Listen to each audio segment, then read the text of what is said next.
मैं इस दुनिया में मुंह में सोने का चम्मच लेकर पैदा हुई थी। यानी मैं जिस घर में पैदा हुई थी वहां रुपए पैसे की रेल भेल थी और मुझे शहजादियों की तरह रखा जाता था। मेरे बाबा बहुत अमीर थे, लेकिन उनके अमीर होने की वजह से और कुछ उनकी शख्सियत के रूप से सभी उनसे डरते थे। जबकि बाबा मुझसे बहुत प्यार करते थे, मेरे लिए तो वो अपनी जान भी दे सकते थे। जैसे ही मैं शादी की उम्र को पहुंची तो बाबा मेरी जुदाई का सोचते ही बहुत ज्यादा गमगीन हुए। लेकिन फिर भी उन्होंने मेरे लिए लड़के देखने शुरू किए और मेरा एक के बाद एक निकाह करते चले गए, क्योंकि मेरा हर शौहर रुखसती के वक्त फौत हो जाता था और मैं बेवा हो जाती। लेकिन जैसे ही 7वीं बार निकाह किया जाने लगा, मेरे बाबा इस दुनिया से चल बसे और जब उनको दफनाया गया तो मेरे तो जैसे होश ही उड़ गए, क्योंकि मेरे बाबा ने मुझे धोखा दिया था और मेरे 6 शौहर। जब मैंने होश संभाला तो खुद को अपनी माँ के बगैर ही पाया। जब मैं कुछ समझ बूझ वाली हुई तो तब मुझे बताया गया कि मेरी माँ मुझे जन्म देते धो गई थी, मगर चूंकि मैंने माँ की ममता को महसूस नहीं किया था, इसलिए मुझे इस खबर से कोई खास फर्क नहीं पड़ा। उसकी एक वजह यह भी थी कि मेरा बाप हर वक्त मुझे अपने पास रखता और मेरे बाबा ने मेरे ख्याल रखने के लिए कई मुलाजमाएं रखी हुई थी, जो हर वक्त मेरे ही किसी न किसी काम में मसरूफ रहती थी। यानी कि मैं शहजादियों जैसी जिंदगी गुजार रही थी और मैं माँ ना होने के बावजूद बहुत पुरसुकून थी। अगर उसके उलट तर्ज जिंदगी से मेरा वास्ता पड़ता, जैसा कि अक्सर ऐसा होता है कि माँ के मरने पर उसके बच्चों का कोई ख्याल नहीं रखता, बच्चों का बाप दूसरी शादी कर लेता है और जिससे सौतेली माएं उन माँ के बगैर बच्चों पर जुल्म सितम के पहाड़ तोड़ देती हैं, मगर मेरे साथ ऐसा कुछ नहीं हुआ। मैं बहुत खुशकिस्मत वाक़या हुई थी कि मेरी माँ के मरने के बाद मेरे बाप ने दूसरी शादी नहीं की थी और उसके साथ साथ वो मेरे वजूद से गाफिल भी नहीं हुआ था, बल्कि मेरे लिए माँ और बाप दोनों का प्यार नछावर करने लगा था। उसने मेरी जिंदगी में कोई खला कोई कमी नहीं रहने दी थी। मुझे लगता था कि मेरी जिंदगी में मुझे सब कुछ मिल चुका है। मेरी कोई खुशी या फिर ख्वाहिश ऐसी ना थी जो मेरे बाप ने पूरी ना की हो। यानी मैं बड़ी आसूदा जिंदगी गुजार रही थी कि मेरे मुंह से निकली हर बात मेरा बाप बगैर किसी हिचकिचाहट के मान लेता था। मेरी जिंदगी पुरसुकून और आसाइश से भरपूर होने की एक सबसे बड़ी वजह मेरा बाप का अमीर होना था। उसके पास बहुत दौलत और जायदाद थी। मैं अपने बाप की इकलौती बेटी थी और कोई बेटा था नहीं जिसके लिए वो ये सब कुछ संभाल कर रखते। इसीलिए वो मेरे लिए बिला दरेग दौलत खर्च करते थे। जहाँ हम रहते थे वहाँ सबसे ज्यादा मेरे बाबा के पास पैसा था और कुछ अब्बा का रोबो दबदबा और गुस्सा बहुत ज्यादा था, जिसकी वजह से सब लोग मेरे बाबा से बहुत ज्यादा डरते थे और कोई भी उन खिलाफ जाने की जुर्रत नहीं करता था। मगर दूसरी तरफ वही मेरे बाबा, जिनके सामने कोई आंख उठाकर बात नहीं कर सकता था, मेरे लिए सरापा नरमी का पैकर थे। मेरे बाबा मुझसे बहुत ज्यादा मोहब्बत करते थे। उन्होंने कभी मेरे सामने अपना गुस्से वाला रूप जाहिर नहीं किया था, इसलिए मैं इस बात पर यकीन ही नहीं करती थी कि मेरे बाबा किसी पर गुस्सा भी कर सकते थे। मुझे पढ़ने का बहुत शौक था, लेकिन यहाँ हमारा घर था, वहाँ स्कूल कॉलेज की ज्यादा सहूलतें मौजूद नहीं थी। मगर मुझे इस बात की कोई परेशानी नहीं थी, क्योंकि मुझे लगता था कि मैं जब बाबा से बात करूंगी तो वो मान जाएंगे और मैं जहाँ चाहूंगी पढ़ लूंगी, क्योंकि बाबा ने कभी मेरी किसी बात से इनकार नहीं किया था। लेकिन इस बार मैंने जैसे ही बाबा से इस बारे में बात की तो मेरी तवक्को के बरक्स बाबा ने उसी वक्त इनकार कर दिया कि वो मेरी ये बात नहीं मान सकते। तब मैं बहुत ज्यादा दुखी हुई और उसकी वजह पूछी तो बाबा ने कहा कि वो मेरे बगैर नहीं रह सकते, तो बस मेरी इतनी ही पढ़ाई बहुत है जो मैं कर चुकी हूँ। मेरे बाबा ने इस बार भी मुझ पर गुस्सा नहीं किया था, बस प्यार और मोहब्बत से मुझे समझाते रहे थे कि मैं अपनी ये जिद छोड़ दूं। लेकिन उसके बावजूद जिंदगी में पहली बार मेरी किसी बात को बाबा ने मानने से इनकार किया था, इसलिए मुझे बहुत बुरा लगा और कई दिन बाबा से नाराज भी रही, जिसकी वजह से बाबा बहुत बौखला से गए थे और उन्होंने मुझे राजी करने के लिए हर मुमकिन कोशिश की थी। लेकिन मैं जिद पर अड़ी रही थी। लेकिन एक दिन मुझे अपनी सारी नाराजगी भूलनी पड़ी थी और हत्ता कि मैंने अपनी उस नाराजगी पर खुद को लानत और मलामत भी किया था कि मैं अपने इतने अच्छे बाबा के साथ ऐसा रवैया कैसे अपना सकती थी। हुआ कुछ इस तरह के एक दिन जब मैं अपने कमरे में बंद थी, क्योंकि मैंने अपनी नाराजगी दिखाने के लिए बाबा के सामने जाना बंद कर दिया था, तो बाबा खुद से मेरे कमरे में चले आए और हमेशा की तरह हलावत भरी आवाज में मुझसे बातें करने लगे। लेकिन मैंने किसी बात का जवाब नहीं दिया तो बाबा खामोश से हो गए और जब मैंने थोड़ी देर बाद देखा तो बाबा आंखों में आंसू लिए मेरी तरफ देख रहे थे। तो मैं पहली बार उनकी आंखों में आंसू देखती तड़प कर उनके पास गई थी। और तो उन्होंने मुझे खुद से लगाते प्यार करते कहा कि अगर मेरी यही जिद है तो वो मानने के लिए तैयार है।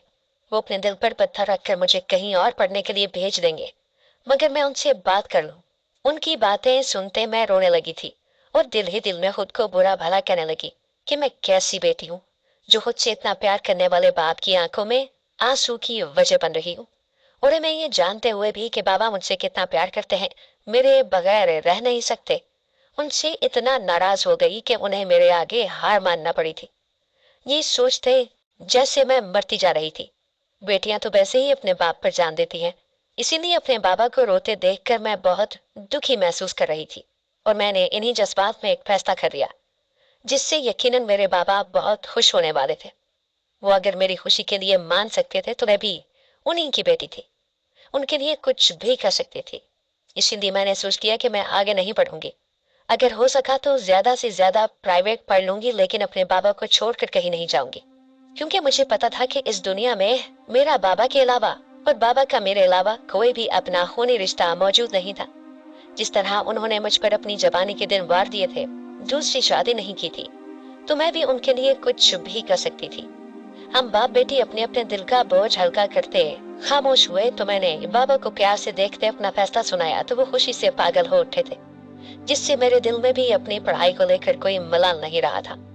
फिर उसके बाद से मैंने पढ़ाई तो नहीं छोड़ी, क्योंकि बाबा ने मेरा शौक देखते घर पर ही बहुत ज्यादा पढ़े लिखे उस्ताद और उस्तानियों का बंदोबस्त कर दिया था, जिनसे मैं आसानी से पढ़ लेती थी। मैंने अपने बचपन से ही देखा था कि मेरी माँ की बहुत सारी तस्वीरें इस घर में मौजूद थी। इस घर की कोई भी ऐसी जगह नहीं थी जहाँ पर मेरी माँ की तस्वीर ना हो। मेरे बाबा के कमरे में तो जगह जगह उनकी तस्वीरें थी, जिससे ये साबित होता था कि मेरे बाबा मेरी माँ से बहुत मोहब्बत करते थे। मगर उनकी मोहब्बत अब भी काफी शिद्दत लिए हुए थी, क्योंकि मैंने देखा था कि वो मेरी माँ की हर एक चीज को अब तक संभाले हुए थे। और अगर उन चीजों या तस्वीरों में से एक भी चीज इधर उधर हो जाती तो सब मुलाजिमों की शामत आ जाया करती थी, जिसकी वजह से मैं भी डरते उनको हाथ नहीं लगाया करती थी, क्योंकि मुझे लगता था कि इस मामले में वो किसी को भी नहीं बख्शेंगे। और ऐसे लगता था जैसे बाबा मुझसे भी ज्यादा मेरी मरी हुई माँ से मोहब्बत करते हैं। उसके बाद मेरी बारी आती थी। जैसे जैसे मैं जवान हो रही थी मेरे जज्बात में बदलाव आ रहा था, तो मैं अक्सर दिल में सोचती कि काश मुझे भी इतना ही चाहने वाला शौहर मिले। हर लड़की ही अपने बाप जैसा शौहर चाहती है, तो मेरा बाप तो मुझे सबसे बढ़कर अच्छा लगता था। तो मैं अब अपने लिए इसी तरह के शौहर के लिए दुआएं मांगने लगी थी। इसके साथ दिल दिल में मैं बहुत सारे सपने भी बुनने लगी थी, क्योंकि शायद ये उम्र ही ऐसी होती है। लेकिन मेरे बाबा तो इस मामले में अभी बिल्कुल चुप थे। मेरी पढ़ाई भी मुकम्मल होने वाली थी, लेकिन उन्होंने कभी मेरी शादी का जिक्र नहीं किया, क्योंकि उन्हें तो मैं अब भी बच्ची ही लगती थी। लेकिन जैसे ही मेरी उम्र बढ़ने लगी मैंने खत काट निकाला तो जैसे मेरे लड़कपन की मासूमियत मेरी जवानी की खूबसूरती बन गई थी। जो भी देखता तारीफ किए बिना ना रह पाता। इर्द गिर्द हर जगह मेरी खूबसूरती के चर्चे होने लगे थे, जिससे ये हुआ कि एक जगह से मेरे लिए रिश्ता आ गया। जब लड़के वालों ने बाबा के सामने अपने आने का मकसद बयान किया तो बाबा के चेहरे के तो जैसे तासुरात पत्थर हो गए, जिससे सामने मौजूद अफराद डर गए थे। बाबा कुछ बौखला से गए थे और फिर थोड़ी देर बाद बाबा ने उन्हें बहुत ज्यादा बेइज्जत करके घर से निकाल दिया। तो वो लोग एक बेटी के बाप के इस रद्द अमल पर हैरान परेशान होते चले गए। उनके जाने के बाद बाबा मुझे बहुत परेशान से लगे थे और उनकी नजरें बार बार अपने ऊपर उठती महसूस हो रही थी, जैसे यकीन कर रहे हों कि अब वाकई बड़ी हो गई और जल्द शादी के बाद रुखसत होते इस घर से चली जाऊंगी। उस दिन बाबा ने एक बार फिर मुझे अपने पास बुलाते खुद से लगाया था और उनकी आंखों में आंसू चमक रहे थे। शायद वो एक बार फिर मेरी जुदाई का सोचते दुखी थे, मगर मैं बस खामोश सी थी, क्योंकि जानती थी कि ये तो इस मुआशरे की रीत है कि एक दिन बेटियों को अपने बाप के घर से जाना ही होता है। अपने बाप को अकेला छोड़ने का दुख तो मेरे दिल में बहुत मौजूद था। कुछ दिनों बाद तो जैसे मेरे रिश्तों के लिए लाइन से लग गई थी। लेकिन अब बाबा का रवैया सबके साथ बेहतर होता था, क्योंकि अब वो संभल गए थे और हकीकत से समझौता कर चुके थे। इसीलिए सबसे सोचने के लिए वक्त मांगते वो रिश्ते लाने वालों को अच्छे अंदाज में रुखसत करते थे। मुझे इस सिलसिले में कोई परेशानी नहीं थी कि बाबा मेरे लिए किसे पसंद करते हैं, क्योंकि मुझे अपने पापा पर यकीन था कि वो मुझसे भी ज्यादा अच्छे तरीके से मेरे लिए जीवन साथी ढूंढेंगे, क्योंकि एक तो वो मुझसे बहुत प्यार करते थे और दूसरा मेरी तमाम अच्छी और बुरी आदत के बारे में उन्हें पता था। तो उनको सामने रखते ऐसा लड़का पसंद करते जो मुझे उन आदत के साथ कबूल कर सकता हो। इस सब के बावजूद दिल में एक बेचैनी सी थी कि आखिर बाबा का फैसला किसके हक में होगा। तो काफी दिन बाद बाबा ने मुझे अपने पास बुलाते बताया कि वो एक लड़का पसंद कर चुके हैं जो दूसरे रिश्ता लाने वाले लड़कों में सबसे अच्छा है, मगर थोड़ा गरीब है। मैंने उनकी इस बात पर हैरानगी से उनको देखा था कि वो ये बात अच्छी तरह से जानते हुए कि मैं कितने नाजों में पली हुई हूँ और कितनी नाजुक और नखरीली हूँ, फिर भी गरीब लड़का पसंद किया। तो मेरे बाबा मुझे यूं हैरान होने पर थोड़ा मुस्कुराए और बोले कि मैं परेशान ना हूं, क्योंकि उनके पास जो दौलत और जायदाद है वो सब मेरी ही तो है, तो ये सब कुछ मेरे नाम करवा देंगे तो मेरे गरीब शौहर की भी जिंदगी संवर जाएगी और मुझे भी कोई परेशानी नहीं होगी। उनकी बात समझते मैं धीमा सा मुस्कुरा दी थी और फिर उस दिन से जैसे मैं बहुत खुश रहने लगी थी, क्योंकि मेरे साथ कोई और इंसान भी जुड़ रहा था जिसका हक मुझ पर सबसे ज्यादा होता। ये एहसास मेरे लिए बहुत नया था।